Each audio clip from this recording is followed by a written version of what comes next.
Guys, giniginawa ang kamay ko. Nanginginig. Kasi ano, parang malamig. Malamig ang mga kamay ko.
Ang oras po ngayon ay 14:25 ng katanghalian. Hindi pala, hindi katanghalian ng tanghali.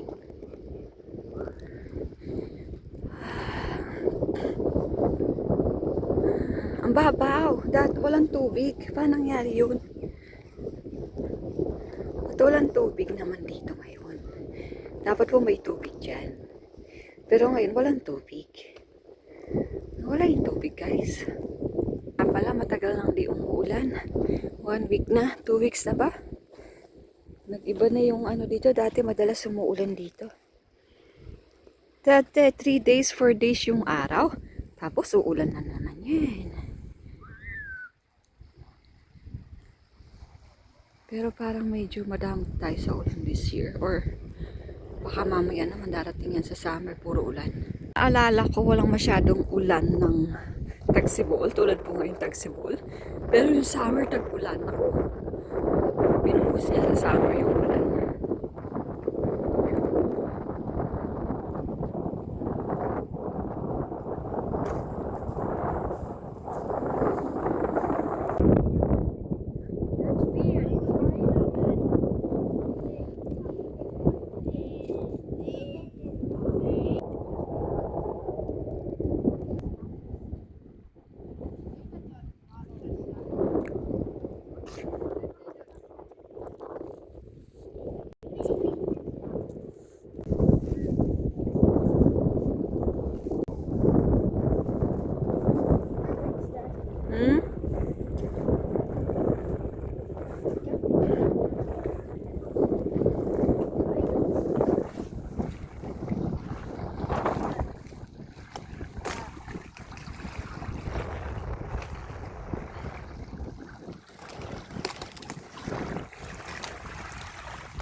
Guys, ano kaya yan?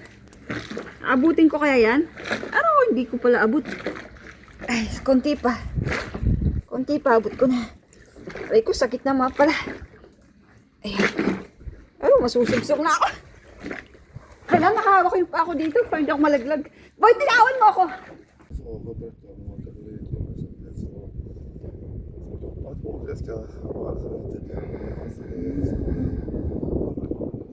May naligo kanina. Bibidyoin ko sana. Kaya lang umahon na siya. Malamig pa daw. Still cold. Uwi na tayo. Hindi naman makaligo sa lamig.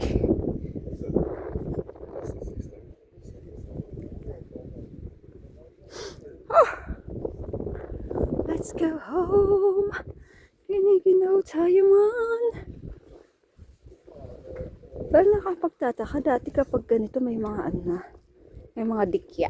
Parang walang dikyang dumating dati pag ganito naglalabasan yung mga tikya. Baka hindi pa ngayon.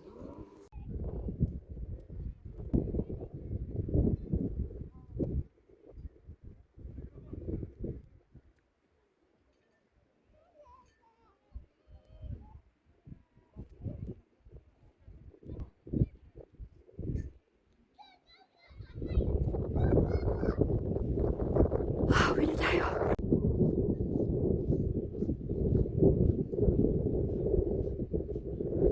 Guys, wala pang mga dahon. Ang mga halaman nag-i-start pa lang. They're just starting. It's a spring here today. Whew. Yung mga damo, no? Winter, spring, summer, or falls. Damot pala. Di sila, tumitinag. Uwi na tayo. Daan muna tayo dito. Kasi yung mga kasama ko, pupunta pa dito sa kakain daw sila ng magpapalamig sila. Kakain daw sila ng ice cream. Tayo naman, papasok tayo sa gubat. Pasok muna tayo sa gubat. Papasok muna ako sa gubat, guys. Wala pa talaga mga masyadong dahon.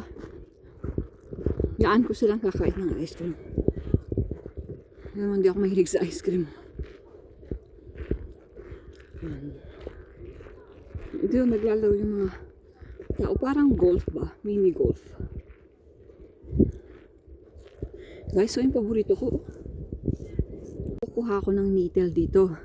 Kasi malinis dito. Malayo sa pollution. Yung sa likod niyan is yung dagat na pinuntahan natin kanina. At kapag naman gusto mong kumuha ng mga cherry, yung mga bunga pag summer, dito ka pupunta. Kasi mula dito hanggang sa doon papasok, sinadya nilang puno ng dito, cherry, na kung saan is para sa mga tao. Para sa mga gustong kumuha. Hindi siya private. Ganda, no? Ang daming mga pwedeng kainin dito. Lakas ng araw. Mainit yung araw, kaya lang kapag nasa tabi ka ng dagat, malamig. Ay, dito pala yung dito yung mga yung grill, nagigrill yung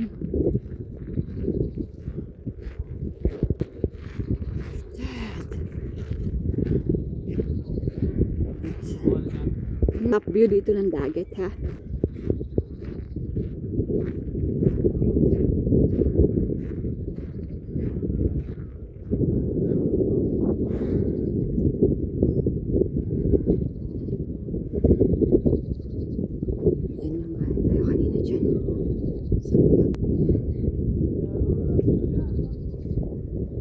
Tapos yung iba dito, nagbibigyan sila dito sa taas. Pagbaba ka dito, guys, paikot doon, paikot. Sa mga mga shoes meron tawagin o yung cherry blossom, yung pagbunga sa summer do, yun napapasok dito. Iba pala yung daan ko kanina. Yung pinagbabawal na yung mga aso dito. Siguro dadaan lang. Pero hindi pwedeng. Yung kasi, maraming mga tao dito. Kaya yung mga aso dito bawal.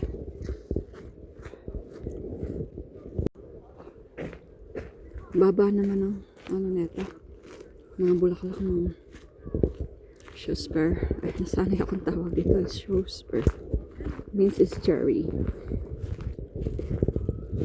Yung mga kasama ko, kumain daw sila ng ice cream.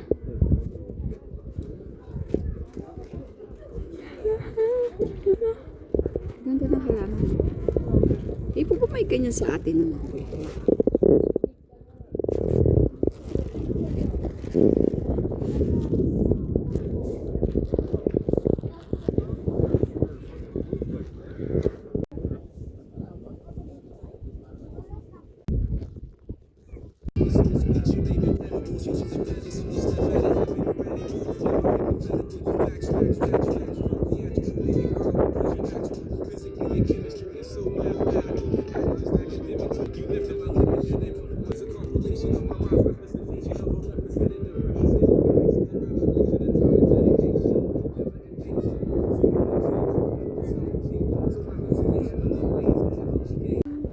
Seriösa.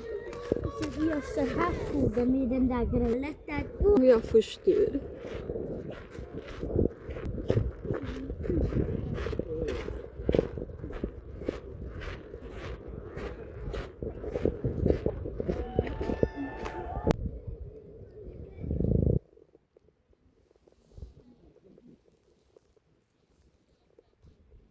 Bahay din po ito. Yung mga nakatira dyan, nasa tabi sila mismo ng dagat.